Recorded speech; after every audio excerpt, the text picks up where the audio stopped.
Good evening, everyone. It is my great pleasure to present to you this UROWebinar entitled The Role of MRI in Prostate Cancer Screening and Diagnosis. So Professor Hein van Poppel and myself, Roderick Vandenberg, urologist in Rotterdam, will moderate this session together today with our colleague, Professor Viru Kasivisvanathan, who is our co-moderator. We have an hour fully packed with interesting talks on the role of MRI in screening, which has been an important development, of course.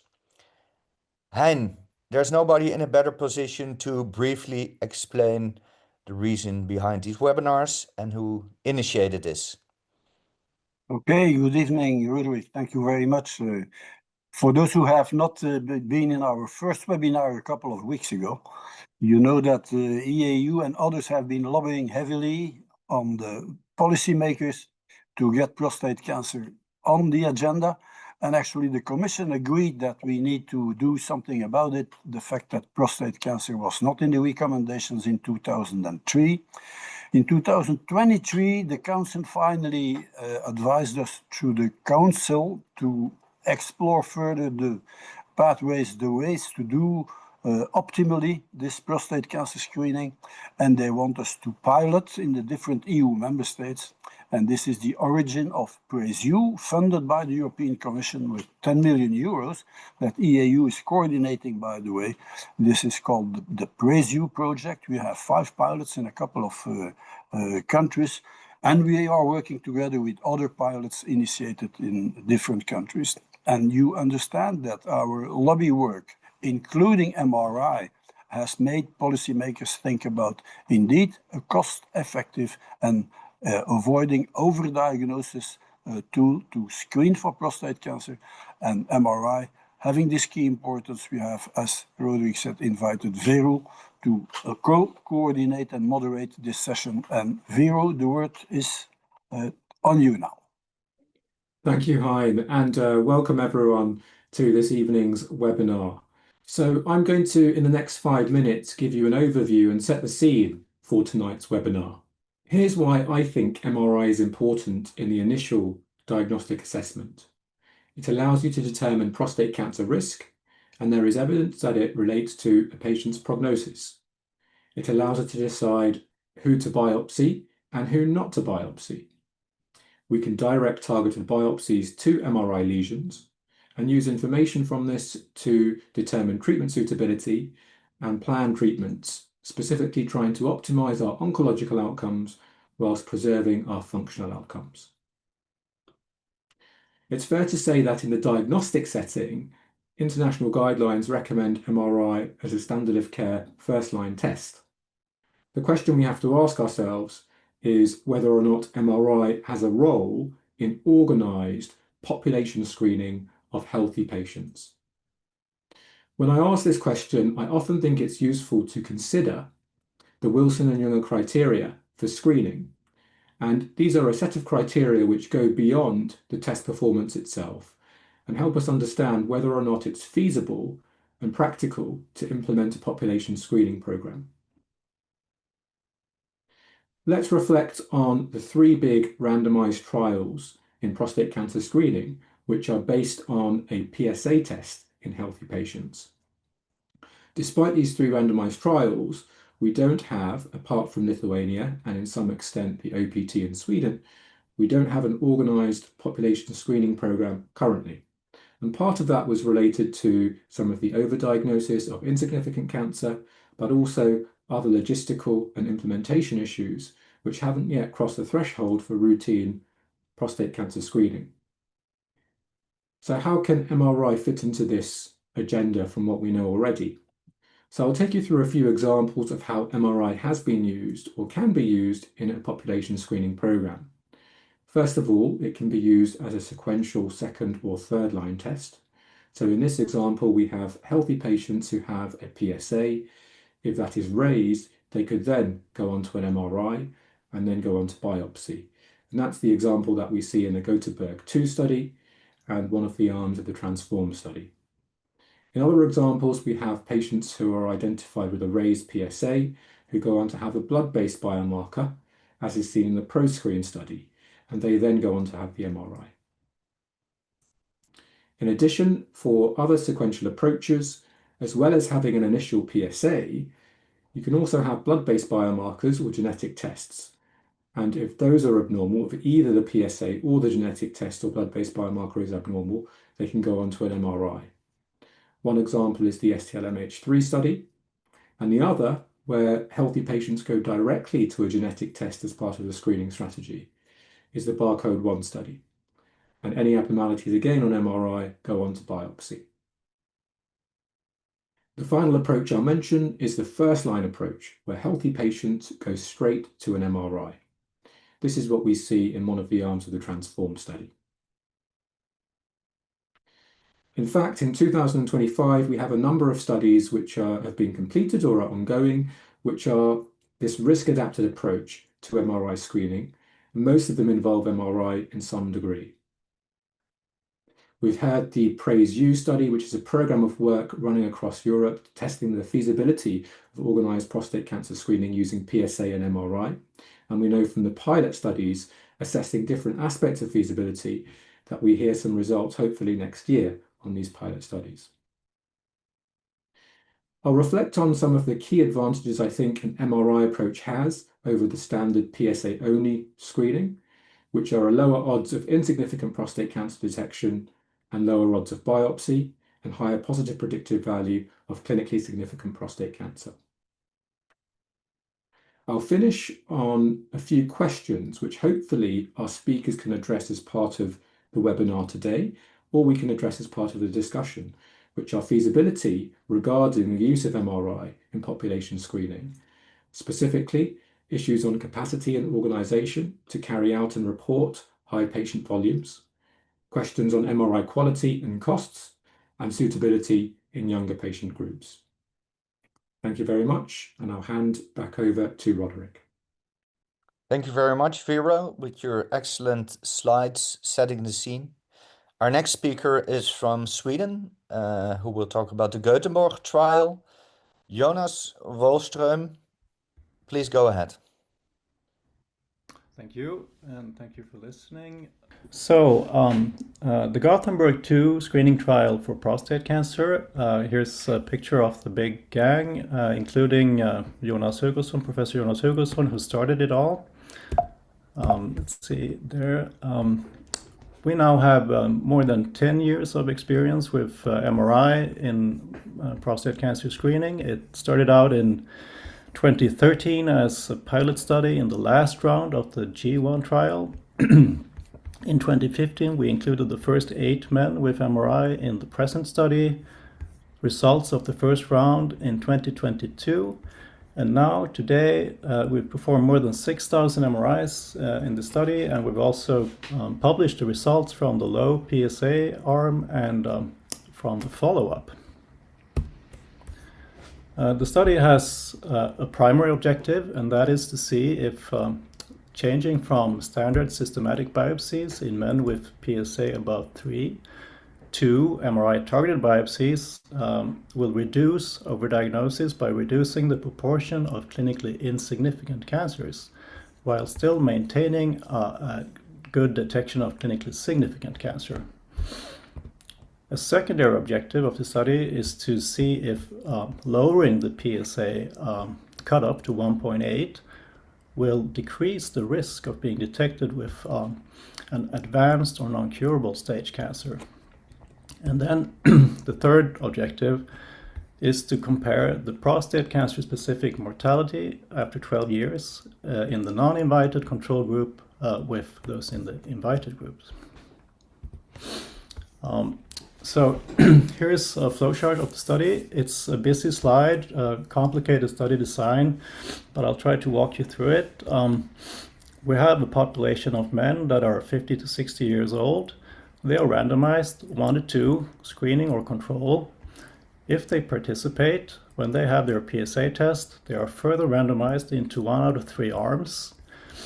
The first arm is the reference arm. The PSA cutoff is 3. Everyone gets an MRI and 12 standard biopsies, regardless of MRI. Then, if there were any lesions at MRI, we also have 3 to 4 targeted biopsies. In the second arm, the PSA cutoff is 3. That leads to an MRI, and if there is an MRI lesion, we have 4 targeted biopsies. Then in the third arm, we have a lower PSA cutoff of 1.8. Then you have your MRI. If there is a lesion, targeted biopsies. And in all these arms, if no cancer is found, you are re-invited. And you can see here the re-invitation intervals. So for instance, if your PSA is above 1.2, you are re-invited in 2 years. And that goes on until you reach the stop age. And the upper age limit for PSA 1.8 is 75. There's also a safety limit, so if the PSA is above 10, in arms 2 and 3, there will be 12 systematic biopsies. And also worth to note that in this study, positive MRI is PIRATE scores 3, 4, and 5.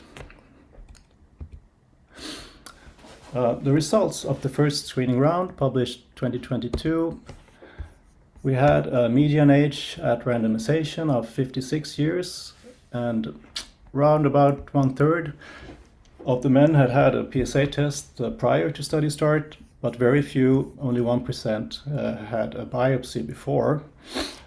The participation rate a little bit shy of 50%. In the reference group, there were almost 6,000 men, and in the experimental group, around 12,000, almost 12,000. And you can see that the relative risk of having a biopsy in the experimental group was reduced to 0.43. So looking then at our main endpoint in this study is clinically insignificant cancer, Gleason score 3+3. And so in the reference group, it was 1.2%, and in the experimental group, 0.6%. Relative risk, 0.46. Looking at the clinically significant cancers with a Gleason score of 3+4 or above, 1.1% in the reference group and 0.9% in the experimental group. The confidence interval spanned 1. There were 10 cancers diagnosed by systematic biopsy only, and we'll look at into those in the next slide here. So what cancers would have been missed without the systematic biopsies in the reference group? Well, we had a total of 140 cancers diagnosed in the reference group, out of which 68 were above 3+3. But of those detected only by the systematic biopsies, there were 10 that were Gleason 3+4. 9 of those were MRI negative, and no one with a cancer 3+4 above. So the majority of these cancers detected only with systematic biopsies were low grade, less than 5% grade 4, and the primary treatment for most of those men, 6 out of 10, was active surveillance. Conclusion after the first screening round. The avoidance of systematic biopsies in favor of MRI-directed targeted biopsy reduced the risk of overdiagnosis by half, at the cost of delaying detection of intermediate risk tumors in a small proportion of patients. So the next question is it safe to delay the diagnosis in men with negative MRI? Or will some of prostate cancers become incurable before they become visible at MRI? Or will those small cancers become visible at MRI in a subsequent screening rounds and still be curable? Results from the repeated screening published last year. In this analysis, both screening detected cancers and interval cancers were included. We had a median follow-up of 3.9 years, and you can also see that the total number of person years was above 50,000 in these groups, so quite a lot. And here you can see that number of attenders in each screening round. So in the last fourth round included here, not so many. Here are the results. This shows the cumulative incidence of insignificant cancer defined as ISUP grade 1. And here we have years. And the orange dotted line here is the MRI group, targeted group, and the blue line is the systematic biopsy group. And you can see that with every screening round, the distance between these lines, the gap increases.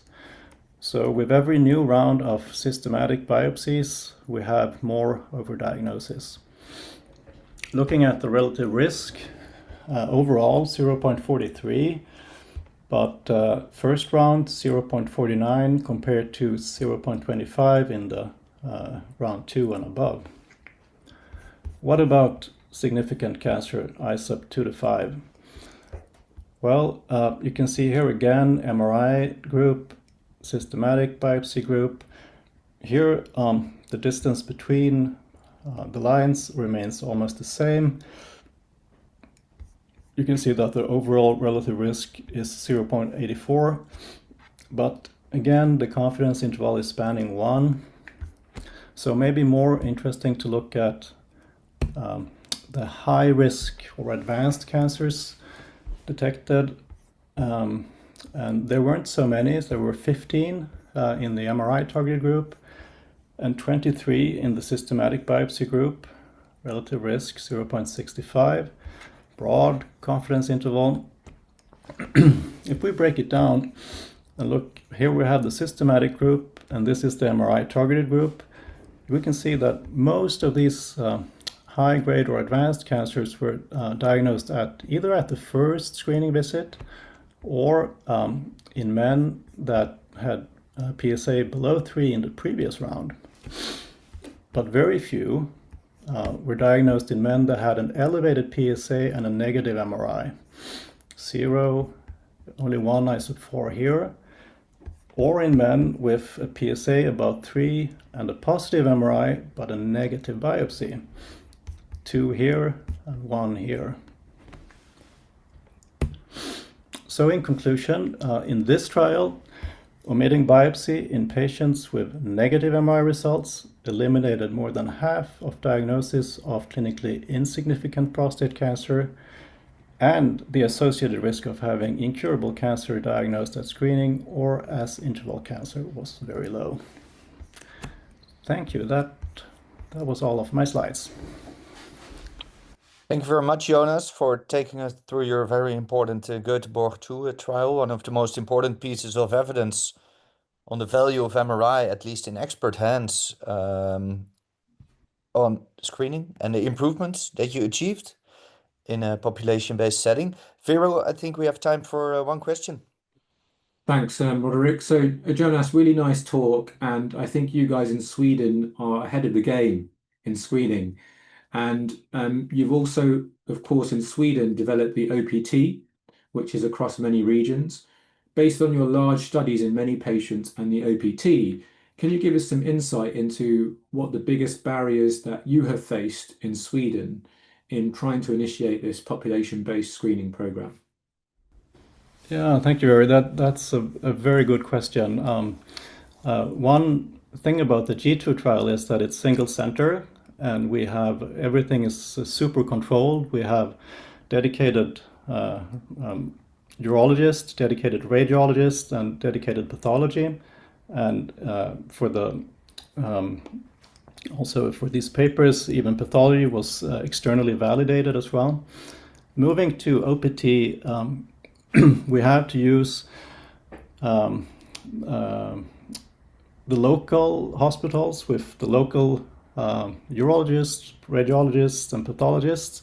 And what we have found so far is that there are several, the variations can be amplified For instance, even with the PSA assay, we showed that twice as many had a PSA about 3 in Stockholm compared to Skåne, the southern region.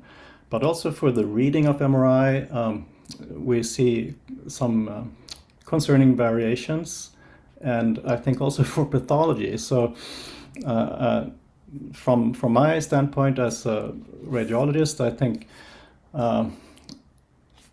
keeping track of all these variations is probably one of the very difficult aspects. Then when it comes to capacity and organization, I think we're actually doing better. Thanks, Jonas. I think it's important to emphasize that screening is a cascade of different steps, and for each of these steps, quality control and standardization are extremely important, I think. Thanks for that. Our next speaker is Nikhil Major from London, who will talk about, well, another huge initiative on screening, which was recently initiated. Please go ahead. Many thanks. Great. Well, thanks very much for the opportunity to speak about TRANSFORM. I'm a clinical research fellow for the trial, a urology resident and PhD student in London at Imperial.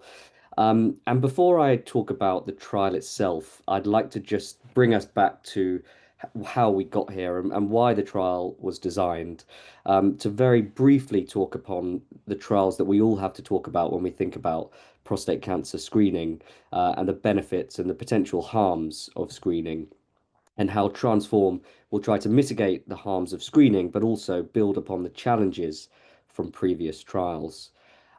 So the first very basic question we have to ask ourselves, is there a benefit in screening for prostate cancer? And if we look at the US PLCO trial, which Vera has already mentioned, this was an annual PSA and DRE trial in the US with long-term follow-up showing no difference in the risk of prostate cancer death. And probably this is down to a contamination of the control arm. About 90% or so of men in the control arm had some form of PSA test. And then the UK CAP study, where just a one-off PSA test was used, at 15 years of follow-up, a very modest risk reduction was noted when it comes to prostate cancer-specific mortality.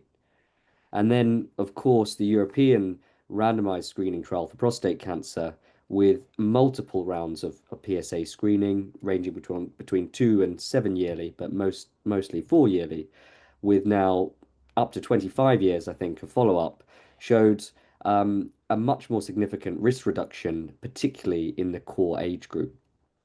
So with PSA as the initial screening test without MRI, there probably is a benefit in screening if we use multiple screening rounds and select our patients appropriately. But in all of these trials, there was no overall survival benefits. And what about the harms of screening with PSA? We'd say that probably the harms currently outweigh the benefits with PSA screening. We know that in those with an elevated PSA test, if we perform a systematic biopsy, about 2/3 of men won't have cancer. We have to consider the biopsy-related complications, and of course, overdiagnosis. It'll continue to be mentioned throughout this webinar, but some men with low-risk cancers will still be offered radical treatments with associated complications. And perhaps less considered is the risk of false negatives. So men with significant cancers in a lower PSA range, perhaps between 1 and 3. And we've seen some early results from the Gothenburg 2 trial in this group. So as we know, screening isn't recommended in its most basic form, but EAU recommendations do recommend counselling men.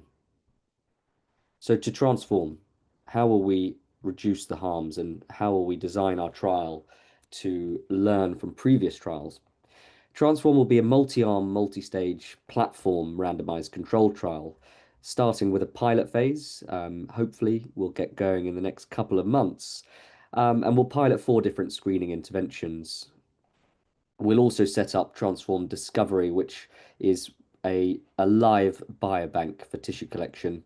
And in the first phase, we'll collect data from around 16,000 men.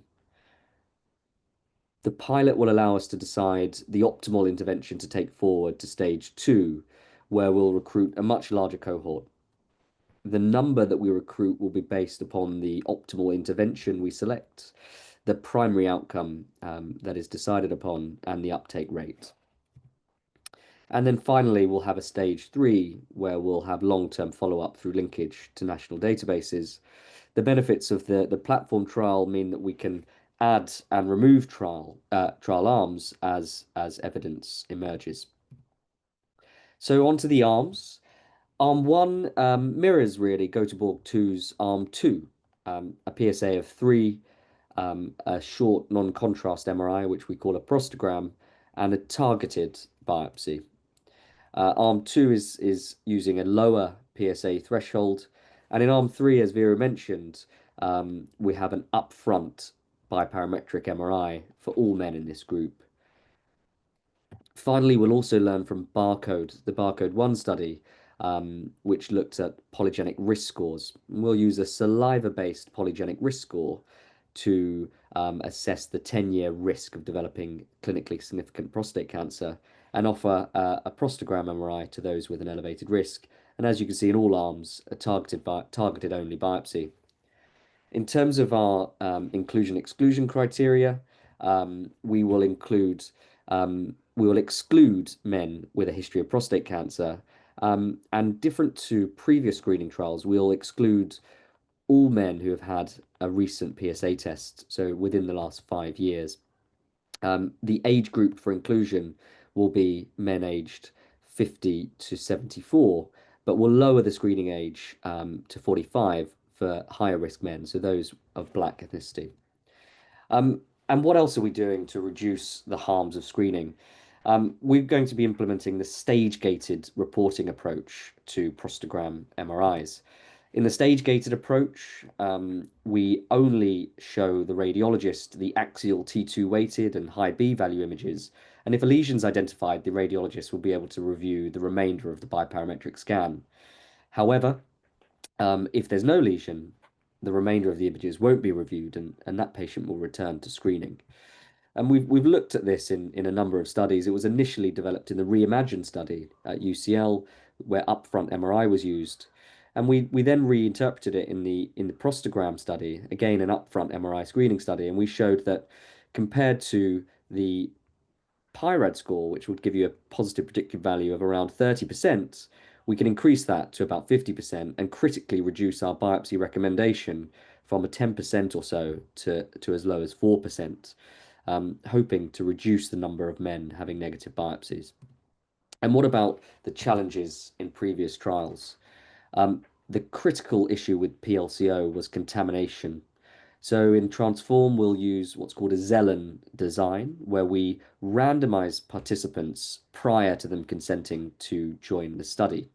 We identify men from primary care databases, randomize them to their intervention or indeed to a control arm, and then consent them. And there's good evidence to show that this will reduce contamination, and men in the control arm will continue to comply with usual care.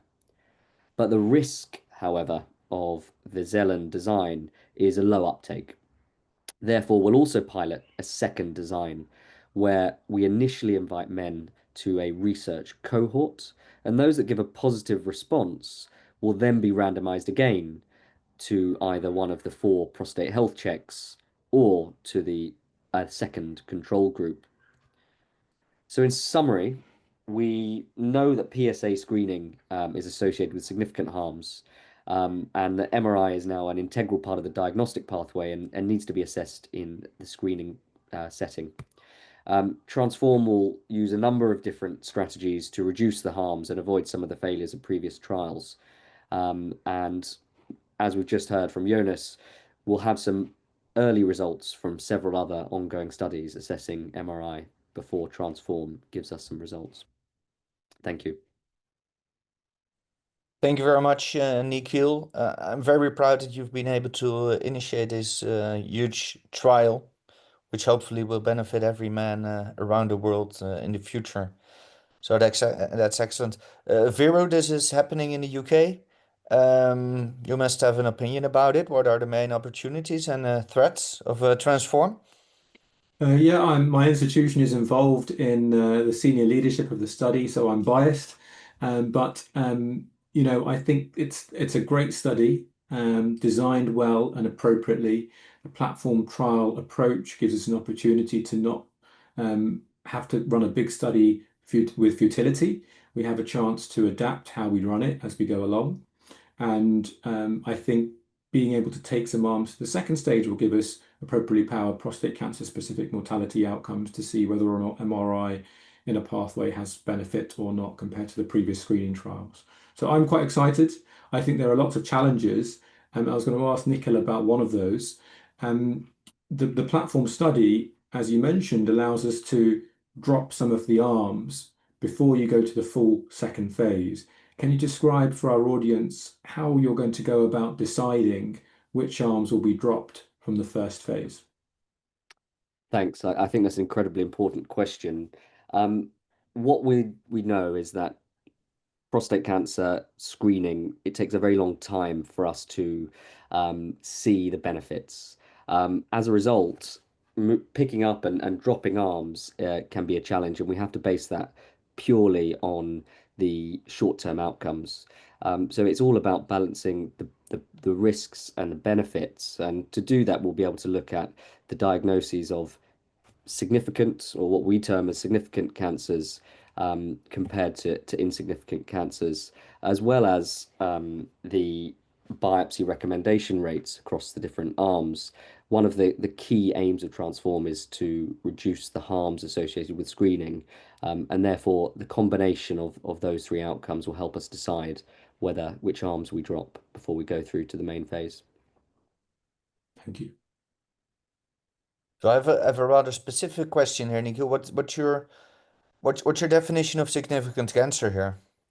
Yes, an excellent question, and likely to change as we move through the study potentially. So we are using EAU intermediate risk as our definition of significant cancer. So Gleason grade of 3+4 or greater as our primary outcome. However, we will be assessing multiple outcomes. We'll be looking at grade group 3 and above as a secondary outcome as well. And I have a final question for you. What's the minimum quality control you have in place for the radiologists who are involved? Should they set a certain standard before being allowed to participate? What's your quality control here? Also a really good question, and we've done some work with Evo on this as well, thinking about reporting in the screening setting, because these MRI scans will look very, very different to the diagnostic setting, particularly in a younger cohort of men who perhaps have different risk profiles. So we will mandate that radiologists have a certain level of training in the screening setting as well as the diagnostic setting. And I mentioned about the stage-gated approach as well. There are different diagnostic criteria for scans in that approach, and we'll be assessing that as we go along. I think that's very important for the future to learn how these diagnostic accuracy of MRI performs in the younger men, like we saw in PRAISE, which is difficult. Yes. Thanks. Well, you mentioned Ivo Schoots. Ivo Schoots is our next speaker. He's a radiologist from Rotterdam and Amsterdam. We scared him, asking him to give his presentation in less than 10 minutes, but we're a few minutes early. So, Ivo, you can relax and please go ahead. Thank you. First, I would like to thank the PRAISE-U team for this kind invitation to discuss with you some developments of MRI in prostate cancer testing.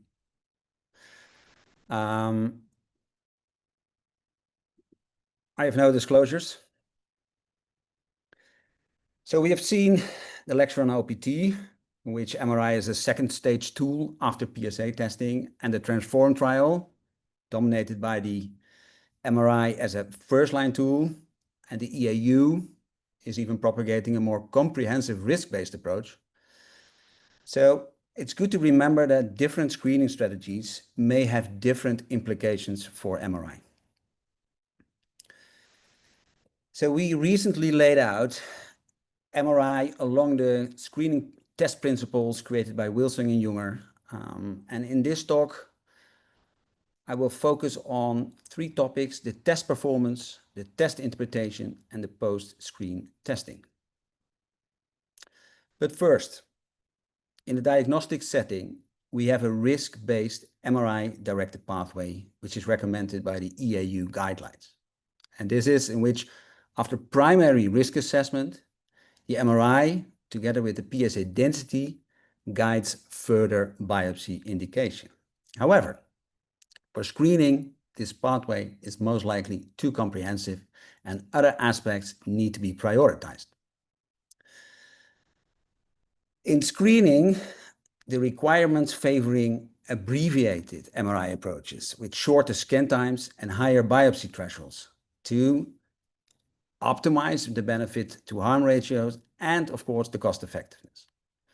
While in early detection, protocols prioritize comprehensive examinations using full multiparametric protocols and lower biopsy thresholds to ideally maximize cancer detection irrespective of the cost. Both contexts are associated with variable acquisitions, image quality, quality MRI assessments, or qualitative MRI assessments and outcomes. So the lessons learned from early detection need to be tested in the screening setting. So screening test needs to have high validity, high reliability, high reproducibility, and high generalizability. I'm not going in too much detail, but this is not yet the case. So you can imagine that there is some concern when studies are published on the, for example, the PPV with large variable outcomes. There are other concerns. Other concerns are raised in screening studies such as pair to moderate inter-reader agreement, like in the ProScreen, high proportions of indeterminate scans in younger populations, like the ProBase, interregional differences in biopsy outcomes, shown in OPT, and that we for now need central reviews to reduce, ideally, the overdiagnosis. So a screening test needs to be accurate, that's for sure, with high diagnostic metrics. However, we also need to have an understanding of the distributions of each PIRATES category. And we need to ask ourselves whether we choose performance over cost efficiency. So high quality MRI is critical for accurate diagnosis by lowering the false positives, increase reader confidence and reader agreement. However, high quality scans are difficult to obtain due to the many operational challenges, as the previous speakers have noticed. So therefore, we need to standardize. We need to standardize equipment, acquisition protocols, patient preparation, and personnel training. And we also need quality scoring to develop towards high quality standards for benchmarking purposes. And I believe that this all argues for really dedicated screening units with good leadership. So acquisitions need to be optimized. It needs to be simple, it needs to be short, safe, and preferable smart. Smart, we'll discuss by the next speaker on artificial intelligence. Safe means no contrast use. Short, T2 weighted images, and only one high B value. And simple, less than 10 minutes, preferably. So next, new techniques such as deep learning reconstruction, DLR, will help to accelerate the acquisition and to improve image quality with denoising and increasing signal-to-noise ratio. But in some cases, DLR may affect our outcomes, for example, due to more homogeneous outputs or even, so it's called hallucinations. So we need to be careful with implementing these new techniques. The PRAISE-U team have looked at readiness for MRI screening, showing differences between the 5 European pilot sites, judged on several MRI items. And again, it gives a benchmarking perspective, which is a very good development. So moving now from the test performance and acquisition toward test interpretations. And here is a nice reading protocol from UCL, from Vero and the colleagues, and also mentioned by Nicole. It's the Reimagine study which introduced this stage-gated approach. A short protocol with high B-value, only titulated images, scoring white and black, positive or negative, and when positive, further assessment was done in the secondary care, so-called the stage-gate approach, as mentioned by Nicole. So, what about equivocal results? What should we do with that? So, no time to discuss too much in detail, but we need to decide what to do. And we need to keep in mind what is effective in screening, what is scalable, what is cost effective, and ideally, what is the benefit-harm ratio. Furthermore, we need to understand what the maximum rate of bad quality scans is and the consequent recall rate. And we need accepted quality standards such as the PyQual scoring system or the ACR quality metrics for determining such results. So we need to have benchmark scoring distributions. For example, what is the acceptable percentage for a negative score or a positive score? And this recent study shows variable distributions in the PIRATES 3 to 5 cases and the cancer detection. So I question you, is it already good enough? So last but not least, in the post-MRI screen testing, we need to define criteria for positive and negative results before we biopsy. Will it be the PIRATES 3 to 5 cases? Will it be the PIRATES 4 to 5? And at the expense of what losses?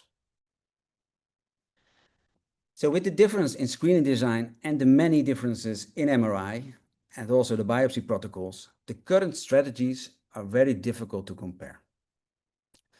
However, just recently we made an attempt to get an idea how much better the outcomes are regarding cancer detection and biopsy avoidance between the different scenarios and the traditional pathway.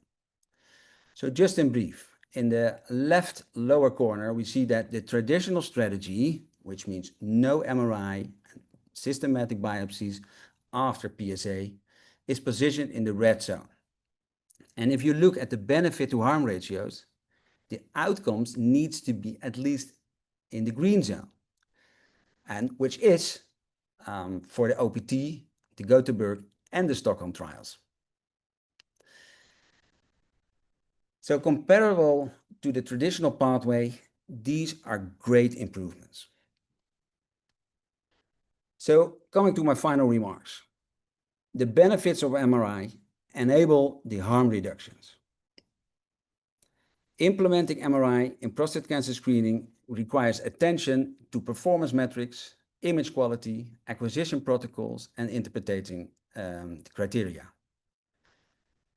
Successful implementation requires refined protocols, standardized interpretations, and adopting emerging technology. So finally, I would like to thank the PRAISE-U team that gives guidance to the European pilot studies and to better understand these unknown territories. Thank you very much. Thank you very much, Ivo, for, well, performing great, giving this brief lecture. I think it's very important to balance impact on resources, time, impact on biopsy rates. And I think we're in the process of learning how to apply that MRI to our best in a screening algorithm. Viru, you must have a question. So There's time for one. yeah, Ivo, really nice presentation. My question is, if we have a population screening program with MRI, an essential part of that, we're going to generate so many more MRI requests. How do we deal with actually being able to deliver that many MRI scans on a population level? What do you think the solution is?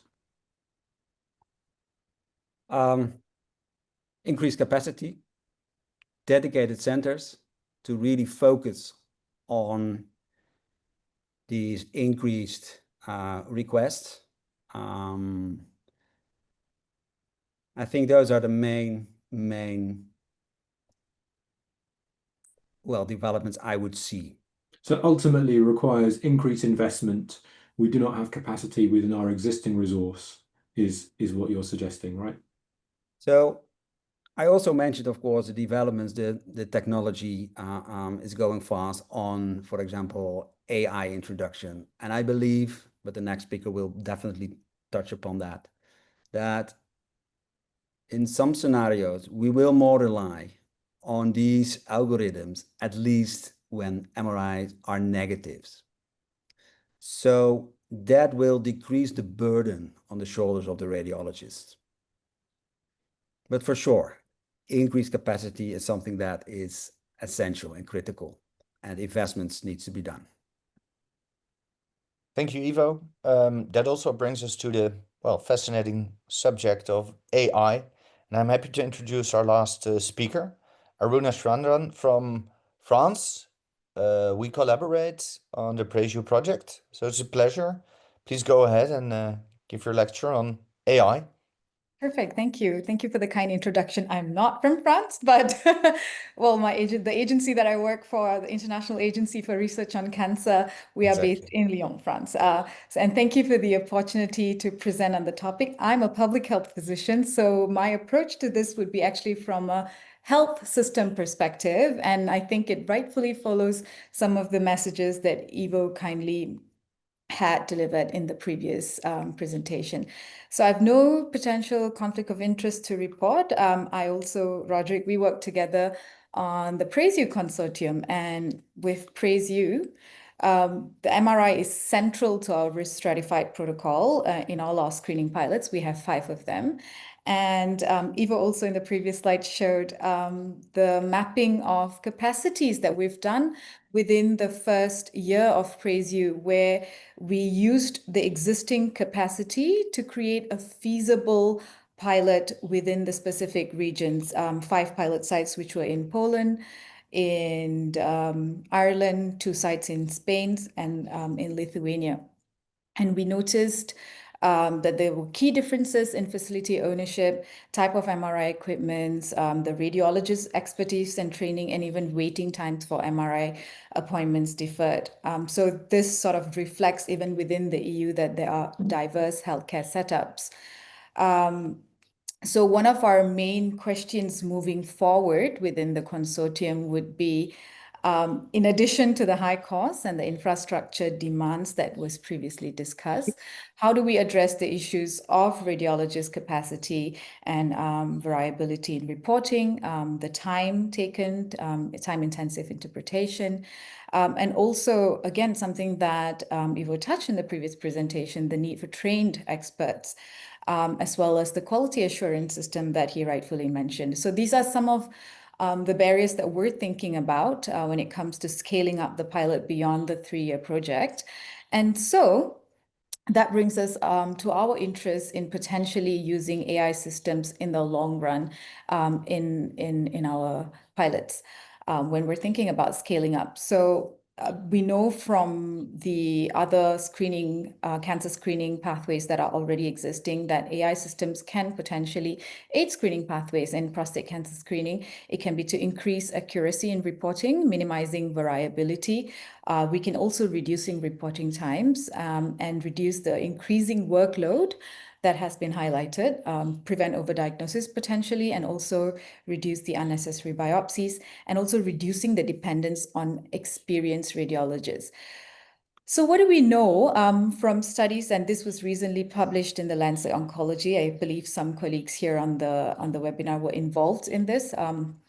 So there have been good retrospective evaluation that demonstrated that the AI performance can actually be similar to radiologist evaluations. If we look at prospective studies, there have been several proof of concept studies that looks into deep learning-based AI solution that can actually detect and classify lesions with high sensitivity, potentially allowing the use in screening setting. But these are very small studies. Even the Swedish OPT pilot recently had a published study that evaluated the feasibility of using AI-assisted reading in prostate MRI in the OPT setting.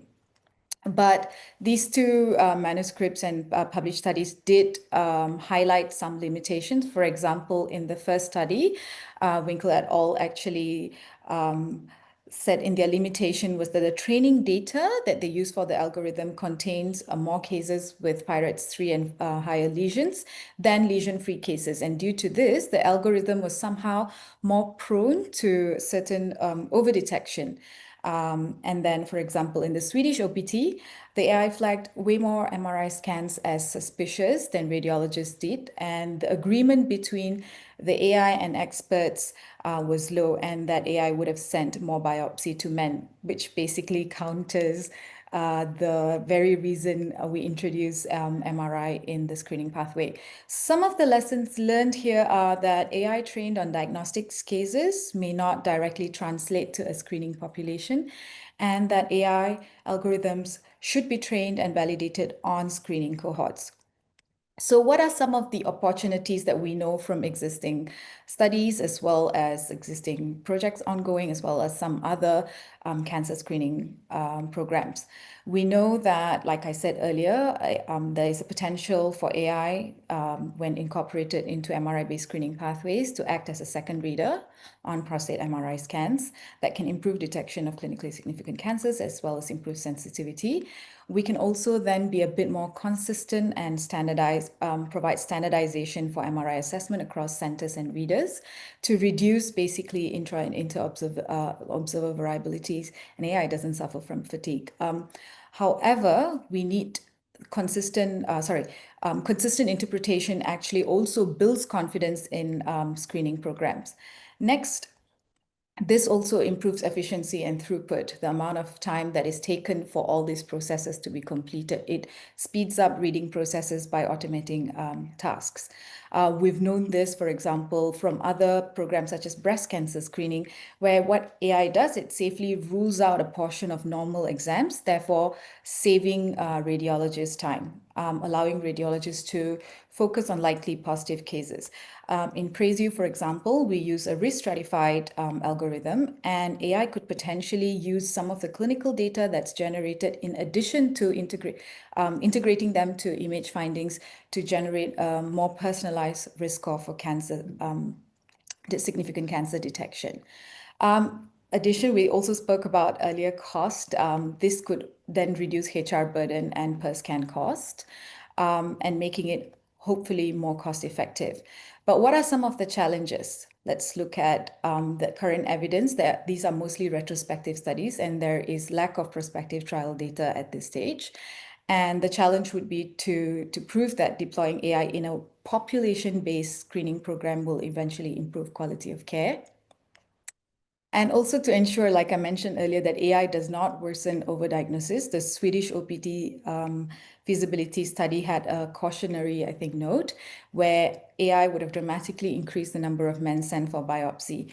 And in the screening context, that may lead to unnecessary biopsies, anxiety, and even over treatment.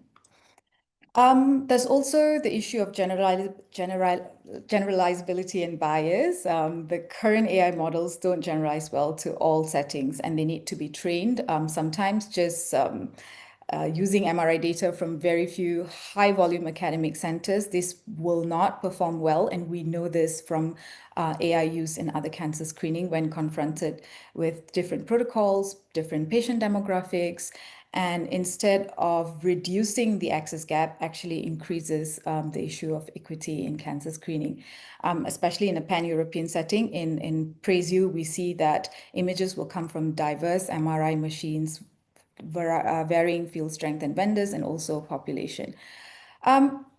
So the other issue is integrating AI into the MRI screening pathway. I think it's important that AI is integrated into the existing PACS and RIS systems, any sort of slowdown, extra step can actually cause clinician pushback. And the human perspective, there are already studies showing that there could be poor trust in AI judgment that can lead to underutilization. In one study that looked at about 1,000 over radiologists, there was some fear that AI would eventually replace aspects of radiologists' roles. So early adoptions require, at least from the health system perspective, training, capacity building to build confidence. And I won't touch much into resource costs. I realize I'm running out of time, more than my 7 minutes. But just to say that AI doesn't really solve the physical MRI capacity. So when we're thinking about scaling up MRI-based screening programs, the challenge remains in the MRI availability, which currently is uneven across different settings. Just briefly, other things that we need to consider in the EU and AI system is considered a medical device and needs a CE marking.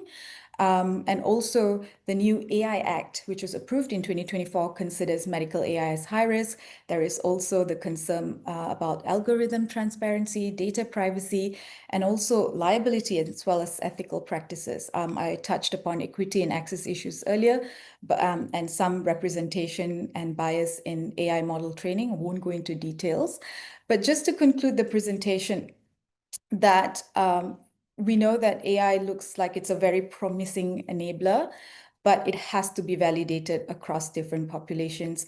And implementation will it's not just about the algorithm, it's about people, it's about regulatory infrastructure. It also needs to consider equity considerations.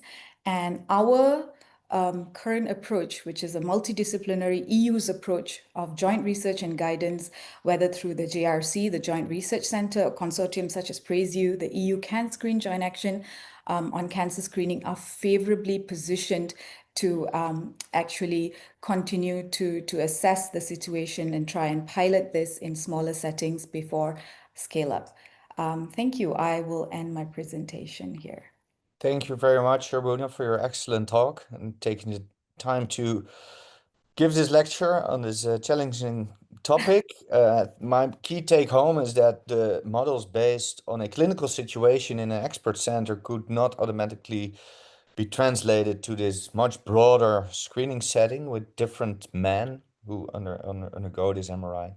So the webinar is almost coming to an end. I would like to invite Virba to give one last remark or ask one short question. And then I would like to ask Hein van Poppel to close the session down. Virba, go ahead. Aruna, where do we need to get to be able to trust AI? This is quite a big deal. We're using it in a population screening program. How can we get to the stage where we can trust AI? I think trust is a very, very important part when it comes to different sort of cancer screening settings. I think we will start with the people who are using the main users of the AI. There needs to be also the explainability of the model itself. Right now, a lot of the AI model looks like a big sort of black box. Nobody knows what goes into it, what comes out of it. I think clear explanation of the AI models, especially to, for example, radiologists will be the first level users. They need clear guidance, evidence.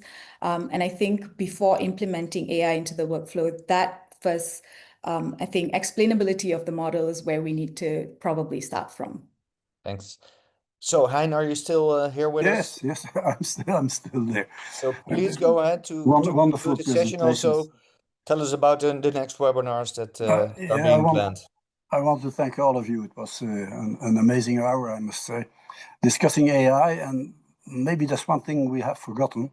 Aruna mentioned that we need to use AI in our risk calculators, because that again will decrease the number of MRIs that we need. And I think it's a very important issue, and also the Commission for cost effectiveness reasons has taken into account. So the risk calculators are not used in one of the projects that we have seen today before MRI. And I think that's a big difference with PRAISE-U. The most important issue that we need to tackle, all of us, and that AI can maybe help us later on. MRI not, the risk calculators not, is what Freddie Hamdy always said. We do not need to distinguish insignificant and significant cancers. We need to know which cancer is going to kill the patient, which are the deadly tumors that we need to detect and that we need to treat. And we are not there yet, but I think that also AI there will have a place. We will continue learning. We have learned a lot today from the ongoing trials, from the planned trials.